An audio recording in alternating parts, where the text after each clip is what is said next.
Thanks everybody for joining. I want to give you an intro in how to make sense of blockchain data. And I'm going to use some insurance use cases that are online on the Ethereum mainnet today to make it, more as hands-on as possible. I guess I'm going to skip the live demo part for the connection issues. I'm not going to risk that. But luckily I was prepared and had some slides that are going to work offline. So sorry about that and sorry about the delay, but let's go right into it. My name is Freddy. I'm co-founder and chief data officer at Anyblock Analytics. And what we do is basically the first topic here. We're based in Mainz in Germany, and we have a blockchain index where we index over 17 blockchains in total. And this is basically the data that you're going to be working with basically in this tutorial. We also do blockchain development, consulting, all the rest of it, but there's some of our partners that we're lucky to have, but let's dive into the thing. And the problem here, this is, I'm not sure how many of you are actually familiar with the blockchain raw data, because that's how it looks like on the blockchain, right? I guess usually in conferences, I ask, okay, what are you guys seeing here? And usually, obviously, nobody can tell me, even though what you see here is the most familiar pattern on any blockchain, I guess, and on Ethereum in particular, because this is a transfer function of a token. So, no, I guess you wouldn't have guessed that, because the only slight hints that you get is that there's one address, but if you're doing a transfer, you would at least expect two addresses and what kind of token, how many tokens. So basically what's on the blockchain is all encoded in this hexadecimal formats, and you can't make sense out of it. And that's the first problem that you're going to encounter when you want to make sense out of blockchain data. Now then, you're probably all familiar with what you have now is like something like Etherscan, and Etherscan is great. It's like one of the best block explorers out there. And here, this is the examples of the famous crypto kitties, and it even displays the kitties. So this is sort of nice. It's actually taking stuff that's not on the blockchain, i.e. the images, and displays it for you. So, you can sort of see what's happening. But if you look on to the right, you see the smart contract source code, and you see some smart contracts events, but it's still pretty garbled, and you can't make any analytics with it. The block explorers are great if you want to look at current state, current blocks, current transactions, and etc. But you can't ask questions like, okay, what was the historic transfers of any token, any currency, any CryptoKitties for that matter, like say last week or something. That's not possible to be answered by a block explorer. And that's what we do. That's our Anyblock index in our dashboards. And here you see you have nice looking charts and like time series. Like I said before, this is like the gas price. This is from the energy web chain as an example. And so this is the problem we're solving, and this is what I want to show you, how to get from A to B, from the starting point to this in a brief online session now that I'm happy to be on. So let's look at the use case example, just so that you're familiar with what's happening in the space, in insurance, in blockchain. Now, you might have heard about Nexus Mutual, and this is like a real blockchain insurance. So you can buy smart contract cover. This insures you, particularly now with the recent DeFi hacks. Nexus Mutual in itself is, they call it like a mutual.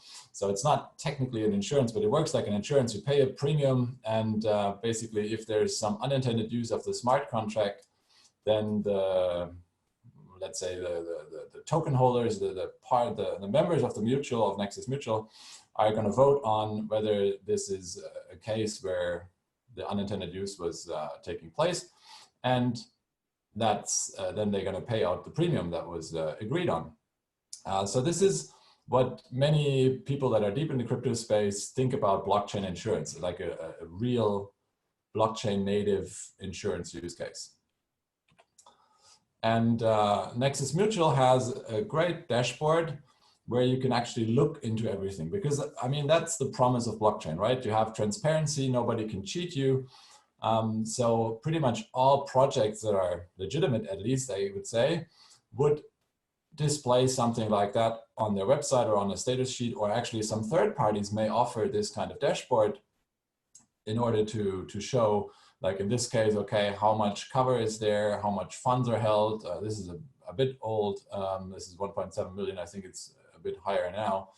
And like on the top right, the MCR is the actual collateralization ratio. So you see that there's more money in the system than would need to pay out in the worst case. So this is like vital information if you want to trust this this insurance, this blockchain insurance framework, right?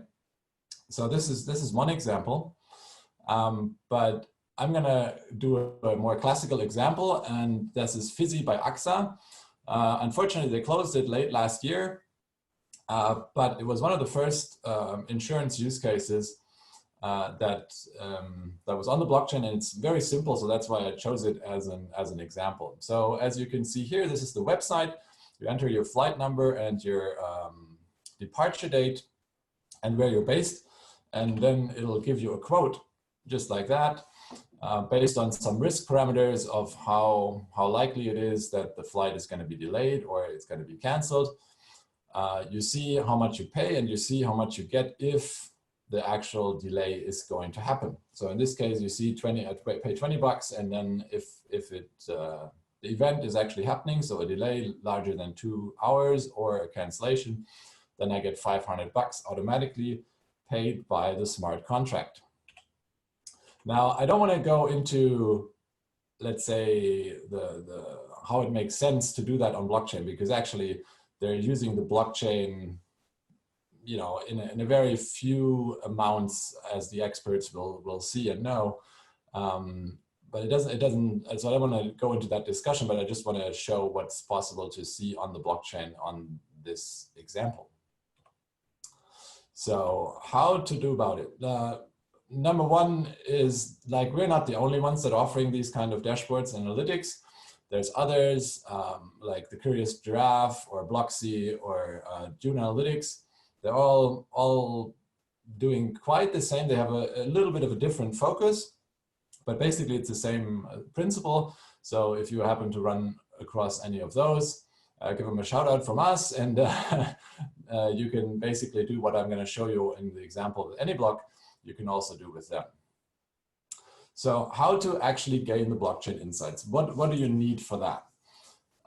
So number one, you need the smart contract. So you need the source code, or at least the ABI, the intermediate compilation of the smart contract code that is basically executed on the blockchain. So you need a smart contract, you need the address where it's living on the blockchain in order to match those two. And then you need some sort of index, like we provide the Anyblock index, and some sort of dashboarding visualization solution. And the goal is basically, this is a contract on Etherscan, and you see a history, like just a table, a simple table of transactions or smart contract events, but you can't do much about it. And then you want to build a nice looking dashboard like that. And I'm going to show you how I do it. So like I said, you need the smart contract and the address, and then you need something else, because usually, depending on the complexity of the contract, if you haven't developed it yourself, you need some sort of documentation. In this case, and that's how it is often the case, there's some sort of documentation, or there is the code might be documented. So if you have access to the source code, and you can find that on Etherscan or on our Explorer, you can make educated guesses if you're, and I'm not a developer, I do understand some code. I couldn't develop it myself, but if you have some level of understanding, you could see what it does, or you can have hopefully some sort of documentation that gets you there. In order to interpret what you need to look out for. That's the thing, because there's a lot of stuff happening on the blockchain, but if you want to make a sensible visual representation of it, you want to know what to look for. So that's another ingredient into what you need to make sense. So it doesn't, like, if you don't have that, you can still make educated guesses, and that, depending on the complexity, it'll get you somewhere. Like, for example, with this flight delay insurance, you would probably understand much of it. But if you're looking, like, say, MakerDAO or something, they have a complete, like a huge amount of smart contracts, and they have their own little language lingo that makes it really hard to interpret. So then you wouldn't get very far without a documentation there. The one thing here that I extracted on the right side, you see the flight ID, because the way they encoded the flight ID, as you see, is a long string of numbers, and that would be hard if you don't have the documentation to decode, which is actually the flight code, which is the date of departure, with the date and the timestamp. So this kind of detailed information, what I found that first, and I said, okay, I can't make sense of this flight ID. Is that some sort of encrypted? But no, it's actually out in the clear. It's nowhere hidden besides the blockchain, but you need some sort of hint on how it is encoded. So now, like I said, I would have shown you that live, but I'm not feeling confident anymore about this connection here. So this is what the dashboard is. And I'm going to go into some details, and I'm happy to take any questions later as well to discuss what you see and how smart it is actually to put all that on the blockchain, because that's a whole different discussion. But what you see here is, so you see the number of policies that are created, 230. You see how it is created per day. So this is one of those time series that are very important for any business sense to get a sense of traction. We actually put an average line here, and you see that rising. So that's a good sign for any marketing people.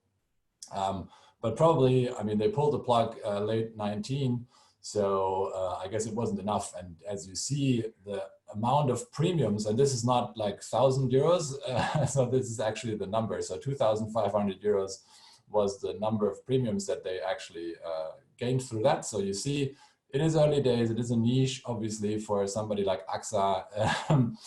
They actually, in the past, and it's not visualized here, but in the past, they actually turned on their marketing campaign for this and actually pushed people through all their marketing channels, particularly online, obviously, onto that, and the numbers exploded. But that was just a trial to see if the whole setup works. So they could have done and pushed this easily, but I guess for some reasons they didn't. And one of the reasons might be that all the competitors could look at this data as well, right? This is something of a great concern that usually when I present this, people ask, like, well, I'm not going to do that if people can see not only the amount of premiums, so the revenue that I'm earning through that, but also how much I'm actually paying out, or how much the average price of the cover is, like these 11 euros and 21 cents. So yeah, you don't, you know, that's some information that you don't want to share in public. So you need to create a strategy on what you want to share. And yes, you do want transparency, because otherwise, I mean, what's the sense of blockchain? You need to generate trust with the blockchain code and the process, but you don't want to share too much in order not to give away too much information. That's why it's crucial that you think about that, your data strategy, and you also talk to some people that are knowing or knowledgeable about this subject and can give you a recommendation on what to share and what not, and actually build these kind of dashboards. You can also see here on the left, lower left here, I think you can see my mouse, I hope so. This is, for example, this is a breakdown by airline, like what flights are actually insured. I think AF is the Air France, and LH is Lufthansa, that I know because I'm based from Germany. I think FR is actually Ryanair. Not sure about that one. Anyway, so you can see all sorts of details. And the one thing that I want to well, there's two things I want to point out. Number one, and this is unfortunately that I can't show you because it's not live, Here on the top left corner here, you see a filter for date and for transaction hash. So the powerful thing about these kind of dashboards is that you can have a drill down, much like in a data warehouse or something. So probably management would be interested in a dashboard like this in the total amounts. But for example, as a user,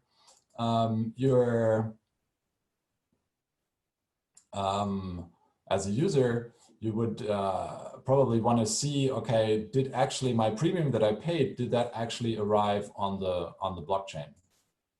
So that's there's a different use case, and you need to think about how to present which data to which user, or you can have some sort of drill down mechanism and filter possibilities that you can actually dive deeper into details and see what's going on. And another functionality that I want to point out is, and this is here on the right side, you see a grouped count of events. That's what it's called. And you see here, you can't see all 6 of it, but I can tell you, so insurance creation and insurance update, those are events that are fired by the smart contract. And maybe not everybody is familiar with the term event.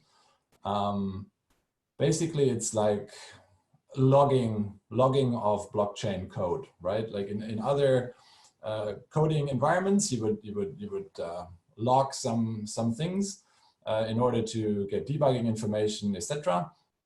And basically, that's the function that the smart contract developers use in order to log something, and also to enable some like graphical user interface GUI interactions between, like if you have some sort of dApp, for example, and you have some smart contract, and you want to display something on the graphical user interface on your dApp, then you need to fire an event so that the dApp can actually grab something from the blockchain and display it back to the user of some sort of success message or something like that.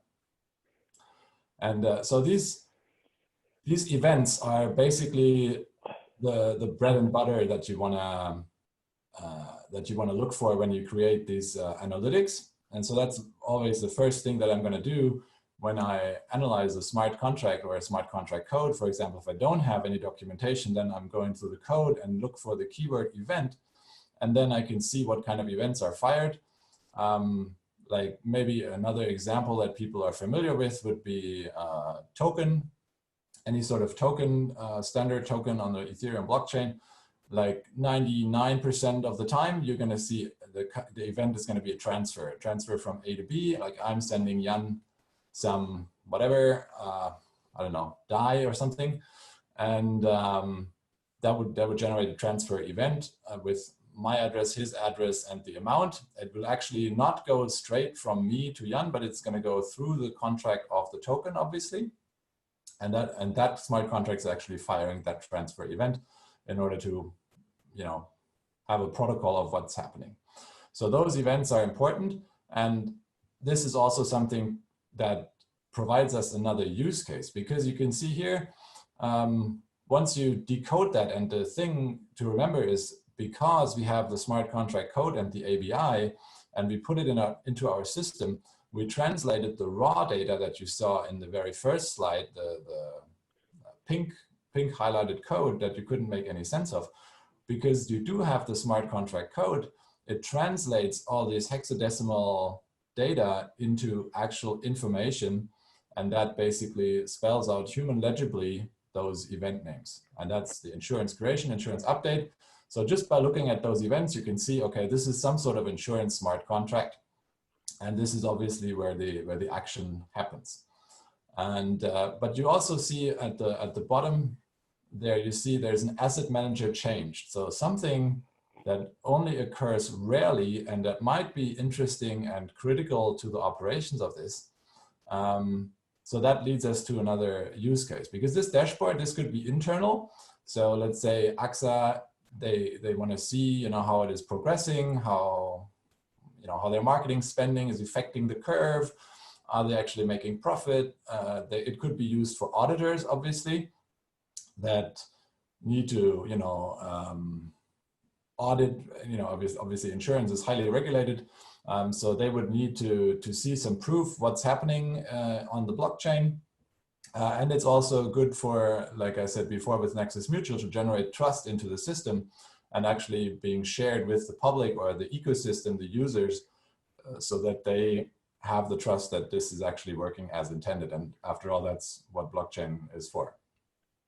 But then there's another use case besides those three, and that would be for developers to be alerted if there's some critical problem or something is happening that you want to be aware of. And this is like the asset manager changes, or like the ownership of a smart contract is transferred. Some of you might be aware in the past of some hacks where people took over smart contracts and then modified them in order to steal money or something like that. So this is something you want to be aware of, and this is something you can also create out of this data and this decoded data. And now I'm frozen. That's not good. Can you still hear me? Yes, we can hear you. Oh, okay. Right. My video was frozen. So another thing that you can do out of the data, which is not a visualization thing, but that it's an alerting use case. So again, I would have loved to show you this live, but the Metabase instance that we're using for the visualization. So you need the basic data from the smart contract, right? Remember the code, the address, and then you need a data source, which is the index, and then you need a visualization engine. And in this case, we're using Metabase. And the great thing about that is you can actually do it without writing any code. So even me that, I'm sort of familiar with SQL, but I'm struggling with the details of the semantics, and, I'm forgetting the commas and the semicolon and the parentheses and whatever. But they have a visual editor where you can actually see. So you choose the database table, which is Ethereum mainnet, and then you look for which table you're going to use for. So you'd have a look at our data model of SQL, ERM, and it'll give you the events table. Like I said, this is always the first thing that I'm looking at. And then you filter it. You filter it obviously because we have all events of all smart contracts of Ethereum mainnet in our database. So you want to filter it by the address. That's why you need the address for it, like I said before. And then I filtered it down even more. I said the event does not contain insurance because I'm going to go back. You see here, the general use case is insurance creation and insurance update. But for now, for the alerting, I'm not interested. I mean, obviously, I could be alerted for every new insurance creation, and maybe the marketing guy or the product guy would get a kick out of that. But right now, I'm a developer, and I just want to be aware of some unusual things happening. So I said it does not contain insurance, so all the other elements. And then because I'm not interested in past events, I said I'm going to look at only the events in this category that are happening after summer 2019. And then when I click visualize, you're going to get this here, and it says no results. And that might be, on a first glance, be disappointing. But actually it's not, because now you can use this visualization layer to get an alert. And the alert would look like this. So you can have a daily or hourly or whatever email. You can send it to Slack as well.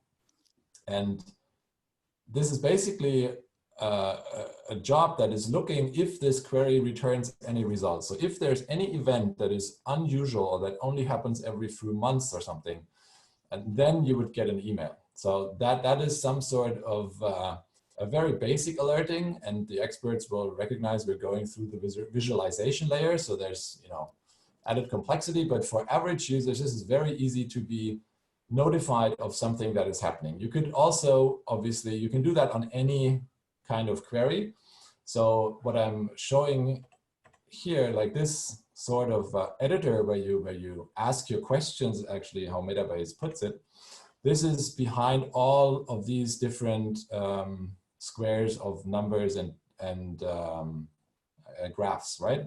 So there's always one question behind each of those, and you can alert on any of that. So for example, if you go back to the graphs of policies created, maybe you want a threshold. So if it's more than 5 a day, then it's a good day, and maybe you want to be alerted about that. Or if there's one day where no policy is created at all, that might also be an indicator of something. Or if you put it on the sum of the premiums, you can also alert on that.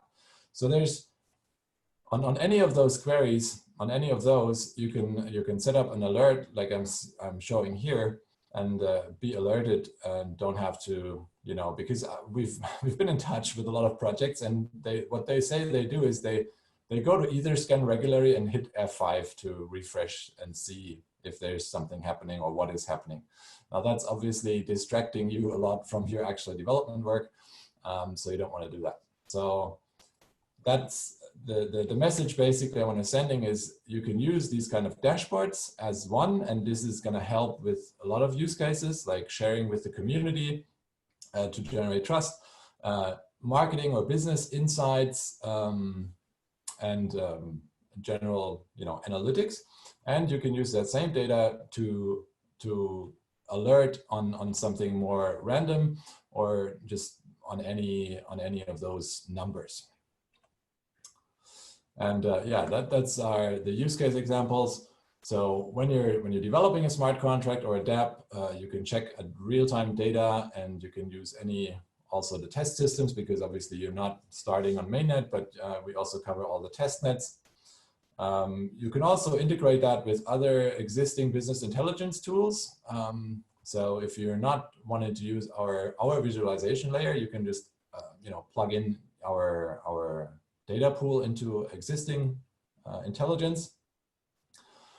And you can use that to, like, for product developments, product owners can see what people are using, how it is accepted. And also maybe traders are looking for token data, utility tokens, utilization, things like that. We have some academia also from the Frankfurt School that are comparing different metrics on tokens, for example. The ITSA is a great example as well. They are classifying tokens and providing some data on that. So we're helping them in order to gain insights to blockchain data. And yeah. If you're interested, and we're going to share the presentation, Jan, I'm sure, I'm happy to share it. I saw somebody ask for it. We can send it around, or you put it somewhere online, and then you see the links here, and you see also, but if you want to do it right now, you can also scan the QR code. And there you can just sign up, just 10 seconds, and you can play around with it. It's just for non-commercial use. That's the disclaimer. So if you want to make money and use it in production, shout out to our email. But yeah, thanks for your time. Let's see how it did. Okay, I guess we have some time for questions, but Jan, you can. Yes, close. Yes, we do. So if you have any questions, just post them in the general chat below. Also, if you have any feedback for this event format, just write it either in the general chat or write it to me personally. Like, you can do private messages as well. So then we can keep improving these events. And the pitch deck, I think the easiest would be if you just upload it to the WhatsApp group. That's the fastest way to share it to everyone who was at this talk, or at least into decentralized finance in general. Yes, if you have questions, post them, and Freddy just opened the chat to answer them. Right, I do. Can you see the chat? With, like, I'm sharing. Am I sharing this? No. There's a private message that gives me an email address, but that's fine.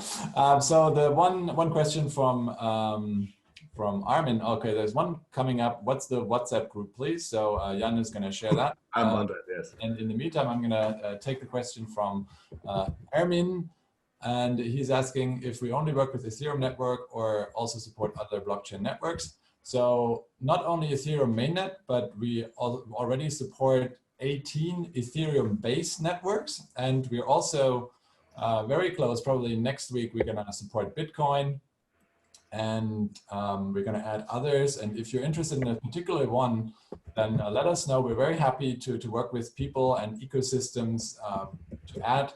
It's not that big of a deal for us. It's just there's so many blockchains out there these days that it's hard to prioritize. So we basically say first come, first serve. If you're having an interest and want to work with us on that, then we can surely index more blockchains. And we're gonna add Bitcoin and all the Bitcoin derivatives in the very near future. So that's, but we're also thinking about Cosmos, Polkadot, if it's, you know, developing as promised, all sorts of enterprise chains. That might be also interesting because we also have some proof of authority permission blockchains already in the index. So let's say the Energy Web Foundation, for example, with their Energy Web chain, or our POA network, XDAI. Also, we're a validator, and XDAI network is a great place to try stuff out with a great community. And you can, if you have a private network in the enterprise, you can also apply our tech stack there as a virtual appliance. That's also interesting for some corporations that we're working with. Any more questions? Can you use this tool to for crime investigations? This is actually a question that we get asked a lot. Yes, you could, Of course. but mostly what these kind of like law enforcement agencies are interested in is basically putting a name next to an address, right? So they want to know if, you know, address whatever 0815 is going to belong to Jan or to Freddy or whoever, and that would need access to a lot of other data. So for example, if the FBI is, you know, taking down a dark market, you know, for whatever weapons or drugs or something, and they find the address book, then, you know, they could put the numbers, the names next to the numbers basically, and go for individual crimes. Like what you could do obviously is that you can look at overall things, and that's a use case that we're looking into with some partners as well. Like custody providers, they need to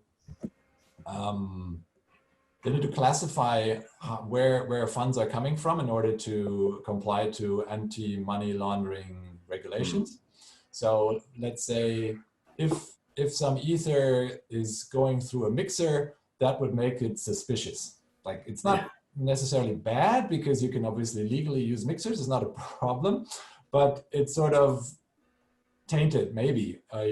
Basically what they're using is a scoring model, and they would, you know, just deduct from the perfect score a few percentages, and then depending on other parameters, it would lead to blocking that or not. Like if it's coming, if you would know that it's coming from Iran and went through a mixer, you'd probably, you know, that's probably a red flag.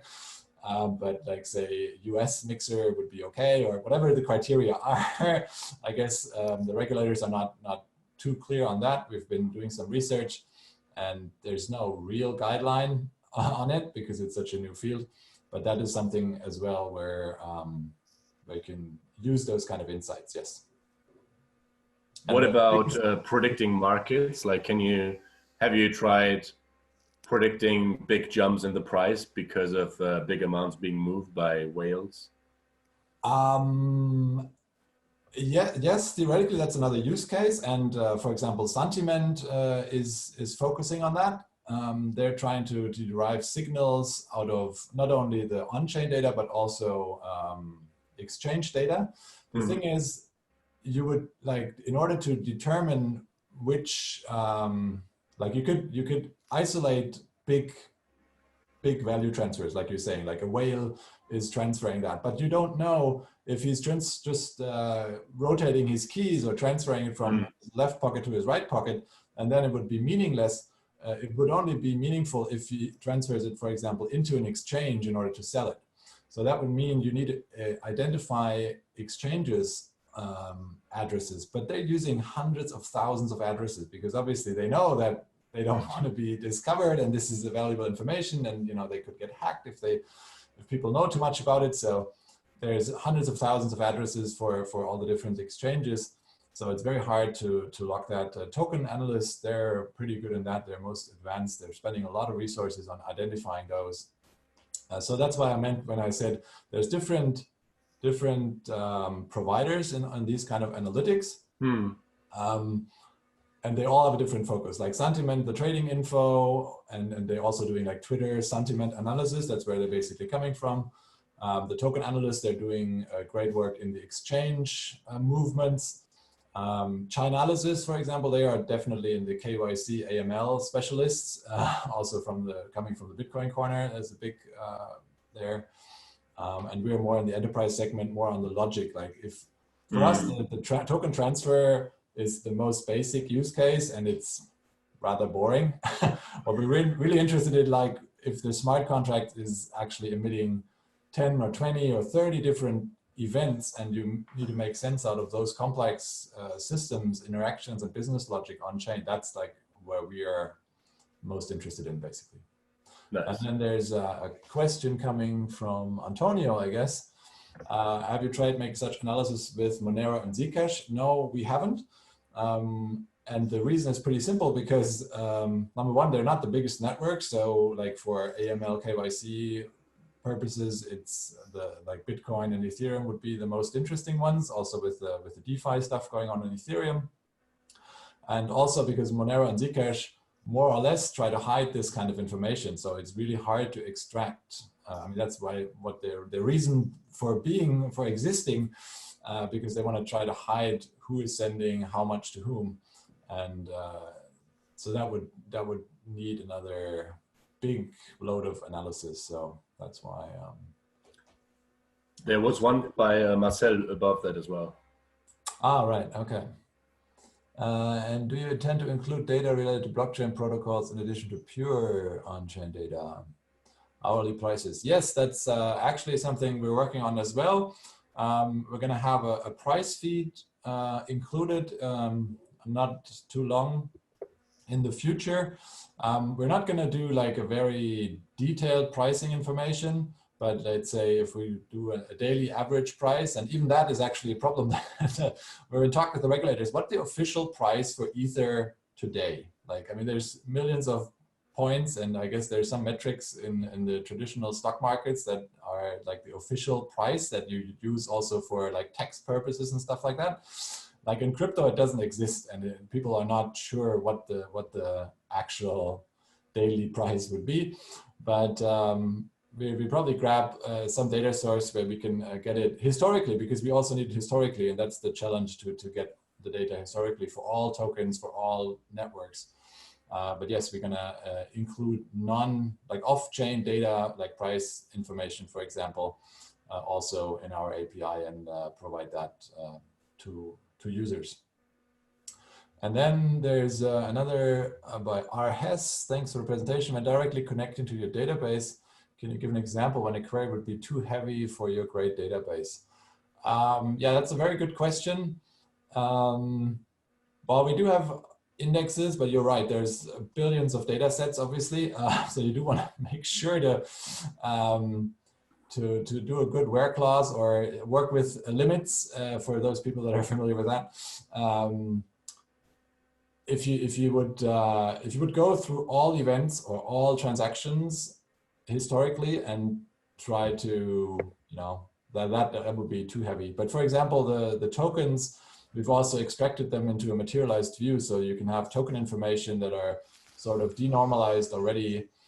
So they're quicker to access, and they're separated from all the rest of the non-token data in order to make that happen. But yeah, you do want to use the limit option in SQL and try to filter. Like, for example, you can go backwards in time. That's what generally works.